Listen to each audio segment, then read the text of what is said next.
Hi, maganda ulit pong araw sa inyong lahat. So ngayon, tingnan naman po natin ano ang makikita natin for situation 3. Ayan.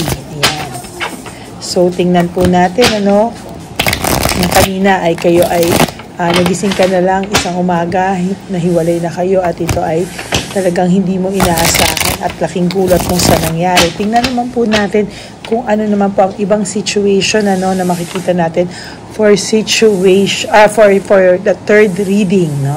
Tingnan po. So pili po tayo ulit ng 10. 1 2 3 4 5 6 7 8 9 and 10. Okay? Then, pili po tayo ulit ng 10 dito sa kabila. 1 2 3 4 5 6 7 8 9 and 10. Okay? Gawin na po natin 1.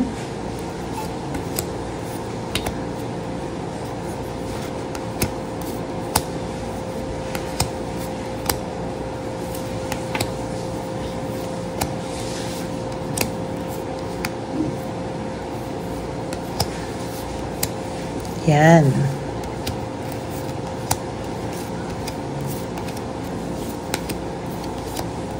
Okay. Tapos, pili po tayo ng 5 oracle. Pink oracle.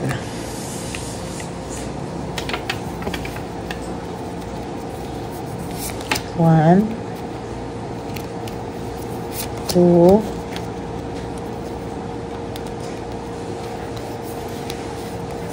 3, 4, and bandang dulo. 5. Okay. So, meron na po tayong 5 na love oracle. Okay, tingnan po natin ngayon. Ano kaya ang makikita natin for our third reading for today? Third and final reading for today. We'll see.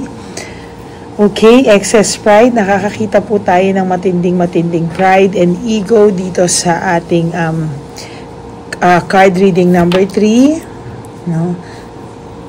Masyado po siyang nakafocus sa kanyang pride and ego, no?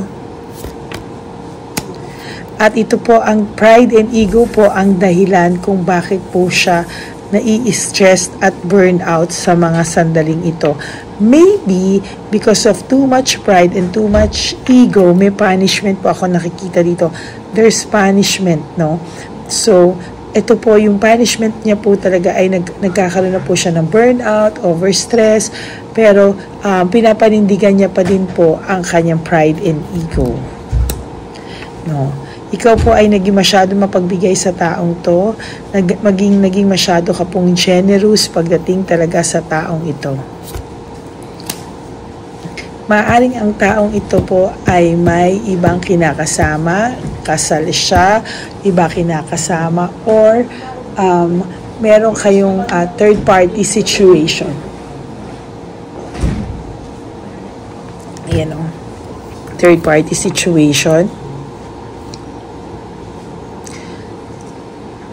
Nagugulat ka po kasi dahil minsan, no, or most of the time during nung kayo pa, may mga unachievable expectations siya sa'yo na minsan dala na lang ng pagkabigla. Gusto niya, ang dami niya ina-expect sa'yo na hindi mo mabibigay, pero or binibigay mo pa din, no?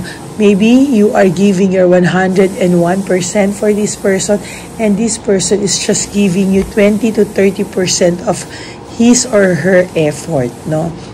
Maybe napapagod ka na rin po sa taong ito na lahat ikaw lang ang nag-a-action, kaya naghahanap ka rin po ng in return effort, but ang lumalabas pa, masyado kang naging mapaghanap.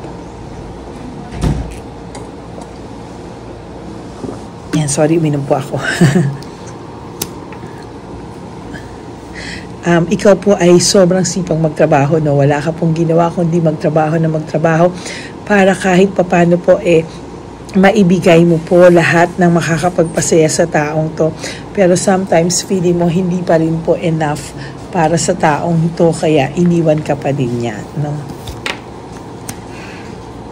Yung taong po na ito ngayon ay false success or living beyond means hindi po ito umesenso, hindi din po ito sumaya dahil sa pag-asenso. He or she is living beyond means, meaning marami po itong pinagkakautangan, pero kung titingnan mo po, akala mo po ay mayaman at ahon na ahon ng taong to. Well, in fact, hindi po totoo. New feelings, pwedeng ang taong ito ay nakakaramdam ngayon ng, kung dati po ay sobrang yabang nito, sobrang, maigaw, ma-pride, pero ngayon po, somehow, gusto niyang, kahit hindi niya kaya maging humble, but kahit papano, meron po itong, meron siyang way kung paano siya babawi nang hindi po niya binababa yung ego and pride niya. Yan, no? Tensyonado po ang taong to. Most of the time, tensyonado po itong taong ito.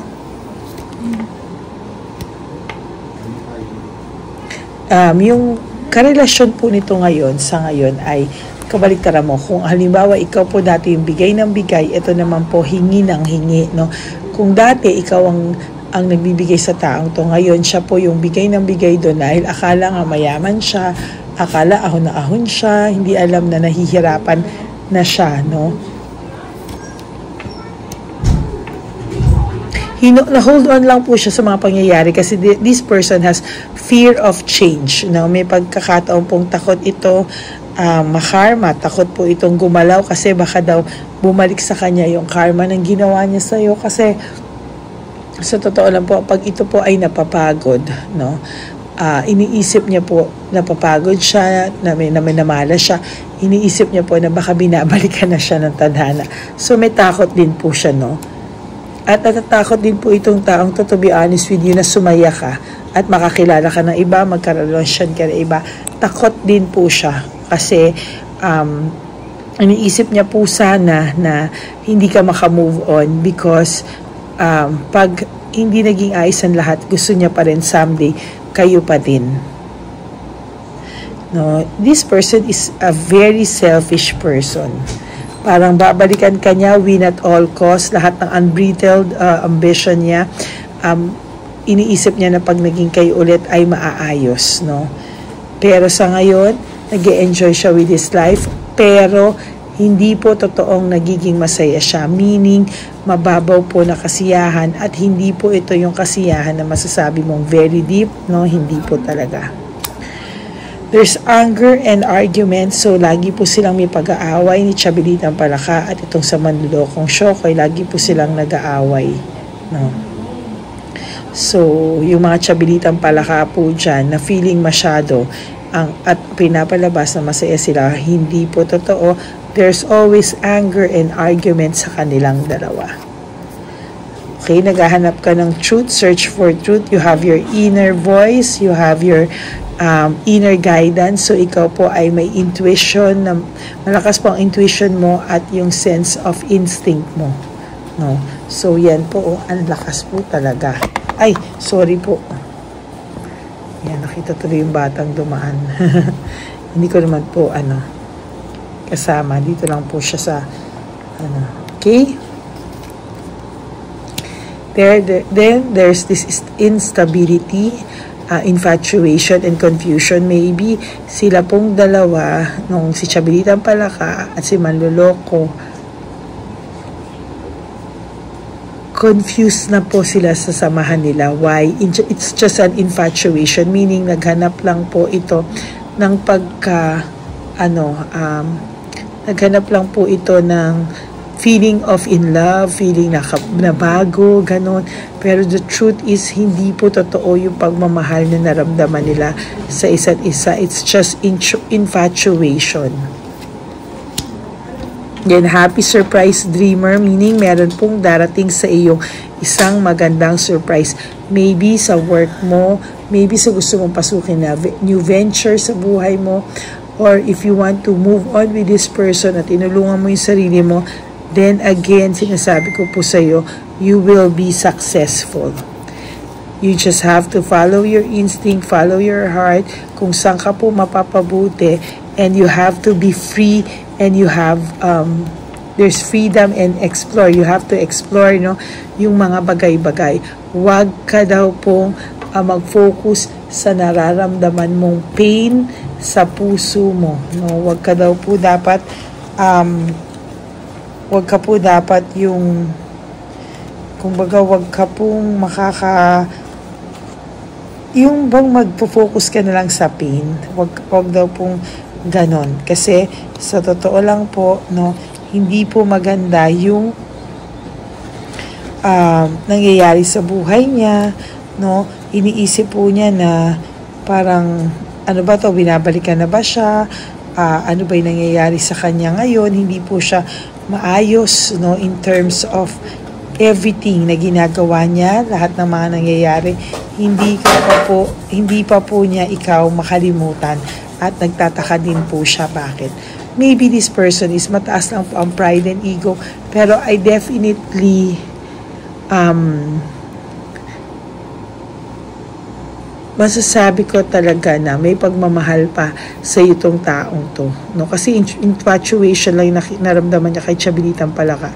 Nasa iyo pa rin po ang pusong to, mahal ka pa rin po ng taong to. Kaya lang he has too much pride and ego na hindi niya po masabi. So yung ating 5 love oracle, I wish I could take back my words. Itong taong punto ay sobrang masakit magsalita, no? Masakit po ang magsalita ang taong to, kaya sa totoo lang hindi niya na po mabalik, no, pabalik yung mga salita niya, kaya kasi nga ma-pride and ma-ego to, hindi niya po mabawi yung mga salita niya. Kumbaga, the damage has been done, but iniisip niya pa rin po sa sarili niya na you were the best thing in my life. Ikaw pa rin po ang pinakamagandang nangyari sa buhay ng taong manlulokong Shokoy na to be honest with you, at hindi po si Chabilitang Palaka. I can't stop thinking about you. So sinasabi ko nga po sa iyo, may pagmamahal pa po ang taong ito talaga sa iyo. Isip po ito na isip ko. So kung kanina nga po, sabi ko sa inyo, kung kanina po ay ikaw po ay nakaramdam ng medyo nalungkot ka o bumikit pakiramdam mo while nagagawa ako ng pagre-recharge kasi sinasama ko kayo lahat, maybe nakuha natin nga yung energy ng tao nyo at talagang naiisip niya po kayo. That's why nalungkot kayo. It doesn't mean po na nagstay sa inyo ang bad aura or nagkaroon kayo ng bad energy. Hindi po ganon. Okay? I have to clear that. It's time for me to heal now. Iniisip niya po na baka daw oras na para mag-heal siya sa mga maling nagawa niya. Magmuni-muni siya. Kasi sa totoo lang, this person, ayaw ka po nitong mawala sa buhay niya.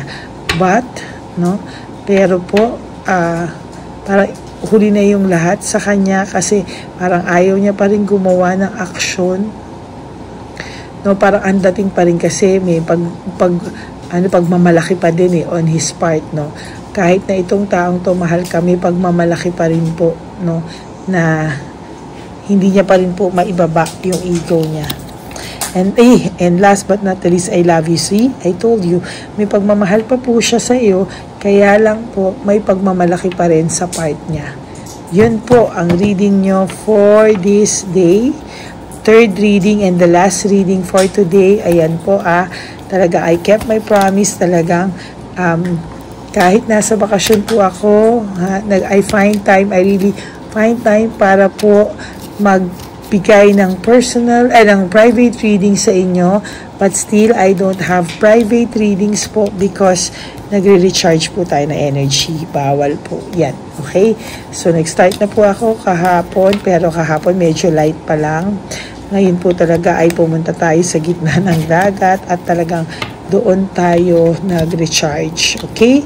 So marami pong salamat sa inyo. Please, no skipping of ads. Please like, subscribe and hit the bell button, at yung doon naman po sa lahat ng mga gusto mag-comments, please comment po para po mabasa natin at magkaroon tayo ng connection sa isa't isa. And for those of you who wants to have, who wants to give super thanks, I would really appreciate and I love that po. No? And for those of you who wants to have a private reading with me, you can message me po at Lady Lee Elena. Nasa dulo po yan ng video natin later. Ipapakita ko po sa inyo kung nasaan nyo ako makukontak at message. Okay? So, thank you so much to my Lady Elena friends, family, and subscribers. Mahal na mahal ko po kayo from the bottom of my heart. I will always be here for you. At sana po, huwag kayong magsasawang manood po. Yan, I love you daw. Manood sa aking mga videos. At alam ko po na antay at abang na kayo. Ang dami na po nag-PPM sa akin. At talagang nagpahinga muna po ako sa pagre-recharge para makapagbigay ako sa inyo ng free readings. Okay? So that's it for today. Thank you very much. And may you have a good night rest. No, and sleep tight and pahinga po kayo para bukas magkikita-kita po ulit tayo dito lang po sa Lady Lee Elena channel at I promise to give you another free readings for tomorrow. Okay? So good night everyone and God bless you. I love you all. Bye!